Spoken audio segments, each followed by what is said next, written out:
बेरमपुर मध्य प्रदेश की वादियों में बसा एक खूबसूरत गांव। लेकिन इस गांव में छिपे थे कुछ ऐसे भयानक रहस्य जिन्होंने उस सदी में निवास करने वाले साहसी लोगों के दिल में भी एक खौफ पैदा कर रखा था।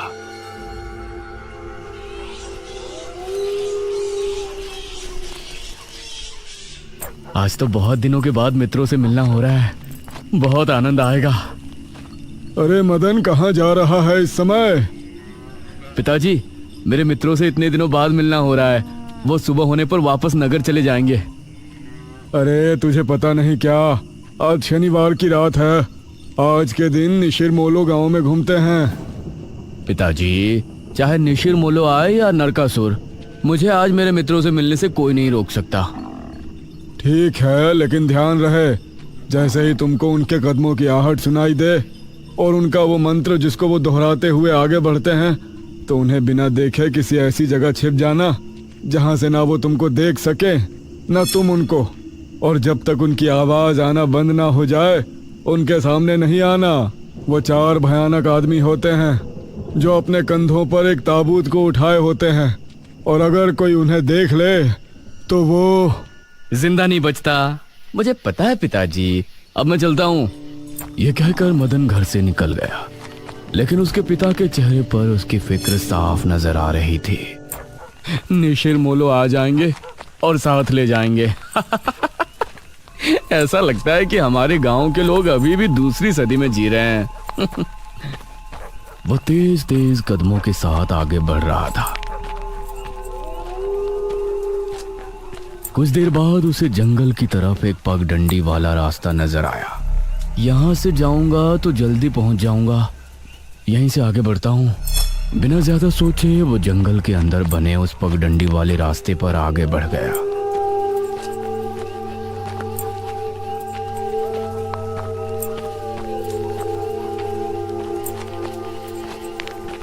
आज तो बहुत मजा आने वाला है, मिलकर खूब मदिरा पान भी करेंगे। तभी उसे भारी कदमों की आहटों के साथ कुछ आवाजें सुनाई देने लगी। इन आहटों और आवाजों को सुनकर वह एकदम से चौंक पड़ा और उसकी आंखें डर से बड़ी हो गईं। हे भगवान! वो जल्दी से झाड़ियों की तरफ भागा और उनमें छिपकर बैठ गया। वो झाड़ियों की ऊंट में बैठा लंबी लंबी सांस ले रहा था। वो आवाजें अब और ज्यादा साफ होने लगी थी। उसे यकीन था कि अब वो लोग उसके करीब ही आ रहे हैं। उसने धीरे धीरे छिपकर अपनी एक आंख से उनको देखा और वो हैरान रह गया।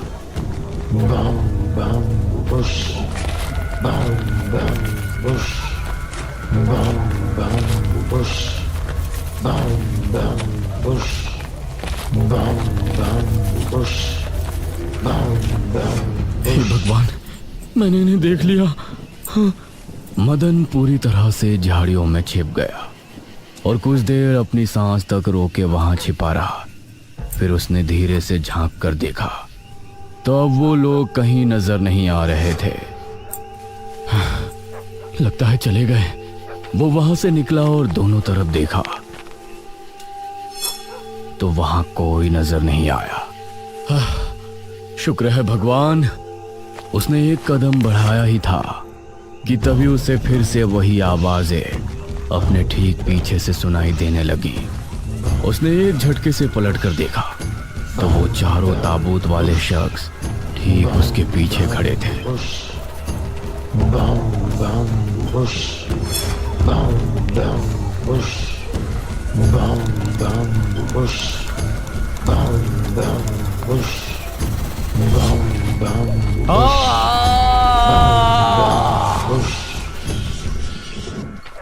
इस तरफ जब देर रात भी मदन वापस नहीं लौटा तो उसके पिता को उसकी चिंता होने लगी।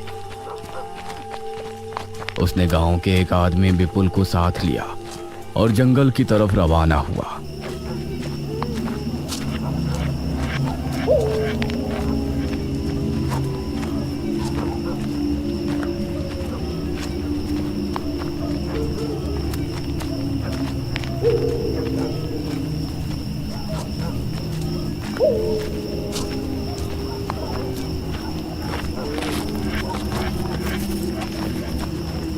काफी देर बाद एक बरगद के पेड़ के पास जाकर उनके कदम रुक गए और आंखें खौफ से फट पड़ी। उन्होंने मदन को रहस्यमयी परिस्थिति में पाया। उसके चेहरे पर डर और आंखों में खौफ ऐसा नजर आ रहा था कि जैसे उसने हादसे से पहले बहुत ही भयानक मंजर देखा हो। मदन! 400 साल बाद अंधेरा जंगल, सुनसान रास्ता, चारों तरफ सिर्फ पेड़ पौधे और कोहरा। मेघना उनके बीच अकेली खड़ी थी। कोई है क्या? यहाँ कोई है? उसने कुछ कदम आगे बढ़ाए। उसके सवाल का कोई जवाब तो उसे नहीं मिला, लेकिन कुछ टपकने की टप टप की आवाज अब उसे बराबर आ रही थी। मैं यहाँ क्या कर रही हूँ? कौन लाया है मुझे यहाँ पर? वो खुद को वहां पाकर बहुत परेशान थी। तभी उसने देखा कि कोई चीज उड़ती हुई उसी की तरफ आ रही है। वो उसे हैरानी से देखने लगी। पास आने पर पता चला कि वो कोई विशालकाय भयानक पक्षी था। बचाओ! मेघना उससे बुरी तरह से डरकर भागने लगी और वो उसका पीछा कर रहा था। मेघना ने उसे पीछे पलटकर देखा तो वो उसको पकड़ने ही वाला था, लेकिन तभी मेघना एक पेड़ से टकराई। उसने देखा कि उस पेड़ से हरे रंग का पानी टपक कर नीचे गिर रहा था। मेघना उस हरे पानी को गौर से देख रही थी। तभी अरे ओ मेघना, उठ जा यार, कब तक सोएगी? मेघना आंखें मलते हुए नींद से जागी। उसने देखा कि सुबह के 9 बज चुके थे। ओह शिट, हम तो लेट हो गए। तूने मुझे उठाया क्यों नहीं? मेघना अपनी एक पार्टनर इशिता के साथ दिल्ली में रह रही थी, जहां वो एक लैब में काम किया करती थी। दोनों ने साथ नाश्ता किया और फिर तैयार होकर अपनी लैब के लिए निकल गई।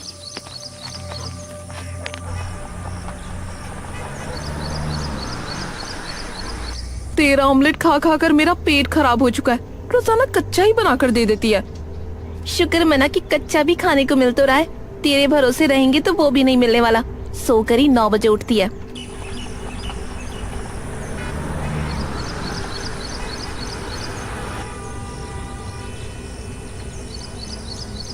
ये दोनों लैब में पहुंची और वहां जाते ही इशिता के पास प्रोफेसर जयदेव की कॉल आई।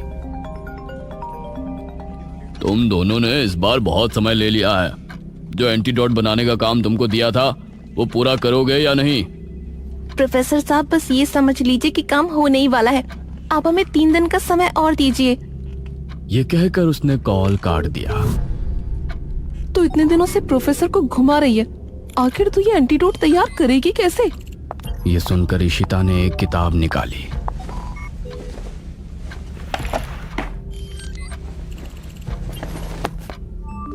यार देख ये किताब, इसमें बहुत से ऐसे लिक्विड के बारे में लिखा है जिनकी कहानी पुरानी दंत कथाओं और लोक कथाओं से जुड़ी है।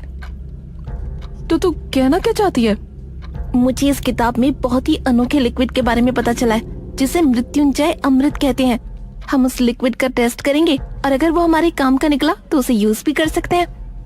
मृत्युंजय अमृत? देख, मैं तेरे साथ कहीं नहीं जाने वाली हूँ। ये सब बातें बकवास होती हैं। अरे देख तो सही, इस पेड़ से हर पूर्णमासी की रात ये हरा लिक्विड टपकता है।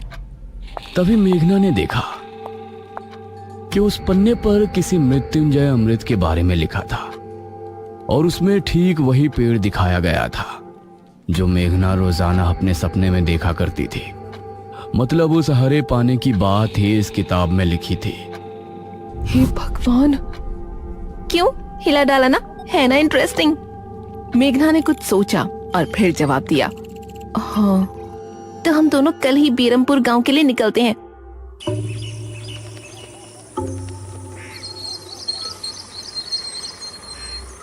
ये दोनों अगली सुबह ही बस से बेरमपुर के लिए निकल गई।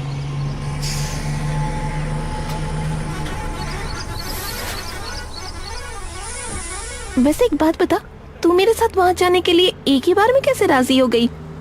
मेघना ने सच को छिपाते हुए कहा, ऐसी अनोखी चीज देखने के बाद भला कौन नहीं होगा जो इसको देखना नहीं चाहेगा? ओहो, ये हुई ना बात। मैंने तुझे पार्टनर बनाकर कोई गलती नहीं की।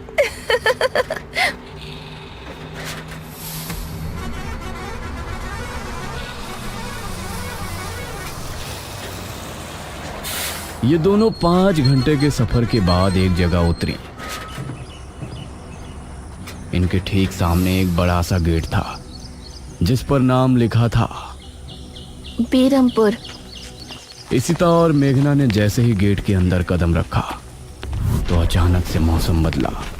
सूरज मानो बादलों के पीछे छिप गया और एक हवा अपने साथ आंधी ले आई। अरे वाह, गांव का मौसम तो बहुत ठंडा है। इधर गांव के लोग भी अचानक बदलते मौसम को देखकर हैरान रह गए। अरे ये क्या, अभी तक तो काफी गर्मी थी, ये अचानक आंधी कहां से आ गई? मुखिया जी, लगता है बारिश भी जरूर आएगी। इधर मेघना और इशिता दोनों ही गांव की तरफ बढ़ रही थी। यार, ये गांव के लोग ठीक तो होंगे ना? गांव के लोग तो ठीक ही होते हैं, अजीब तो हम शहर वाले होते हैं। ये बात तो तूने बिल्कुल पते की कही। इशिता और मेघना दोनों गांव के चौक पर पहुंची। वहां एक कुआं भी था और वहीं मुखिया भी 2 आदमियों के साथ खड़ा था। अरे बच्चियों, तुम दोनों कौन हो? अब नमस्ते जी, मेरा नाम इशिता है और ये है मेरी दोस्त मेघना। अच्छा बेटा, वैसे हमारे गांव में किस वजह से आना हुआ? वो असल में वो अंकल, हम लोगों को अपनी स्टडी के लिए 5 गांवों के बारे में लिखना है, इसलिए हम लोग यहाँ आए हैं। इसके बाद और 4 गांवों में जाएंगे। ओह अच्छा, फिर तो ठीक है बच्चों, हम तुम्हारी जितनी हो सके उतनी मदद करेंगे। जी अंकल, क्या हमें यहाँ कुछ दिन के लिए रहने के लिए कोई घर मिलेगा किराए पर? अरे बच्चों, तुमको किराए की घर की क्या जरूरत है? तुम दोनों जब तक चाहो मेरे ही घर में रह सकती हो। ठकुराइन वैसे भी लड़कियों से बहुत प्यार करती है। जी शुक्रिया अंकल।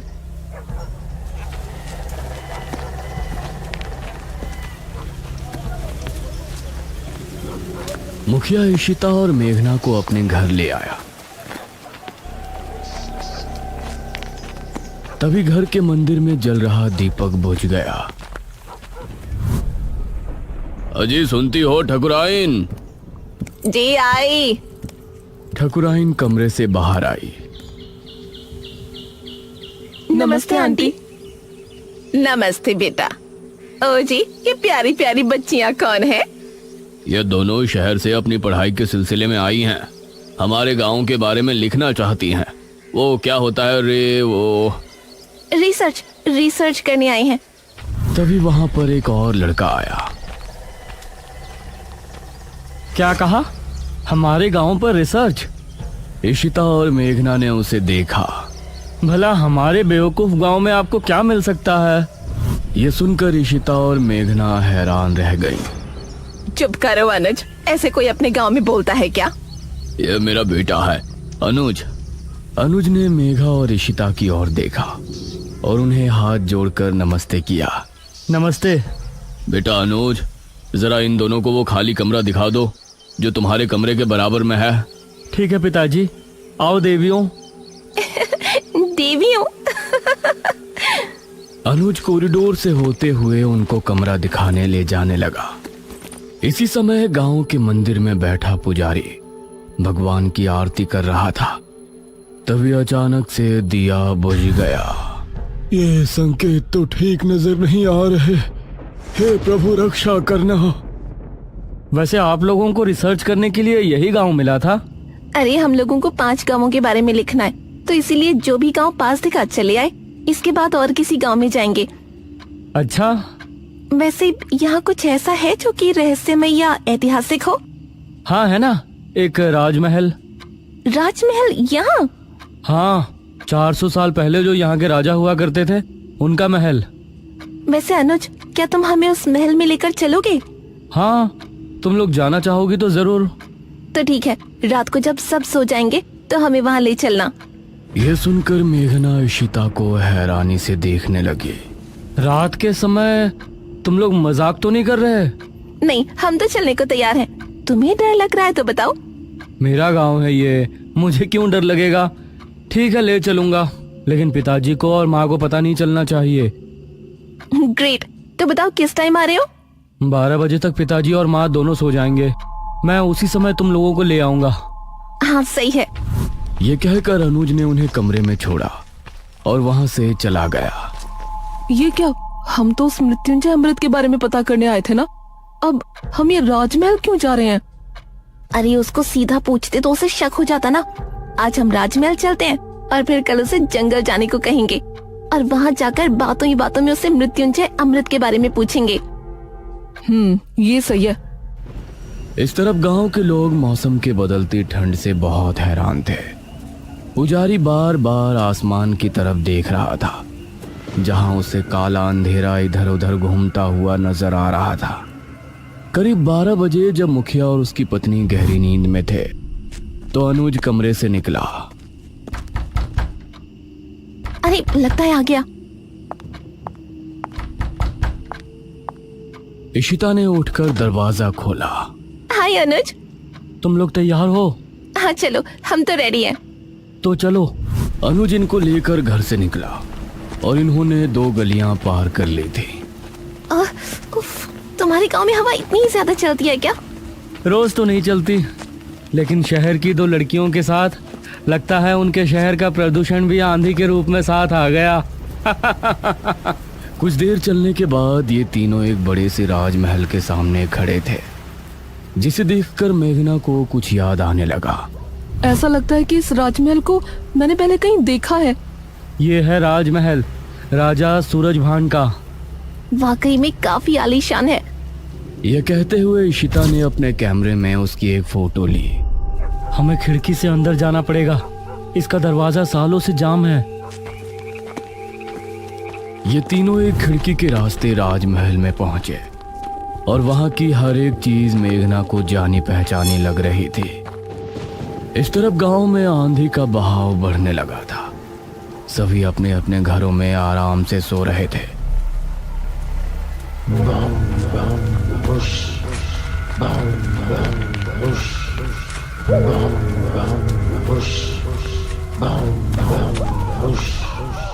अरे ये आवाज तो निशिर-मोलो। गांव के सभी लोगों के दिलों में खौफ उतर आया। उसी समय मुखिया के कमरे में गांव का पुजारी हड़बड़ाता हुआ पहुंचा। मुखिया जी उठिए। मुखिया चौंकता हुआ नींद से जागा। क्या हुआ पुजारी जी, इतनी रात में आप? गांव में निशीर मोलो की आवाज गूंज रही है, सब बहुत डरे हुए हैं। पुजारी जी, ये कैसे हो सकता है? निशीर मोलो यहाँ कैसे आ सकते हैं? वो तो कई सालों पहले सो गए थे। जरूर कुछ ऐसा हुआ है जिससे वो जाग उठे थे। हमारा मन बहुत विचलित हो रहा है। गांव के सभी लोग अपने अपने घरों में जाग चुके थे और डरे बैठे थे। यह आवाज सभी के दिलों में खौफ पैदा कर रही थी।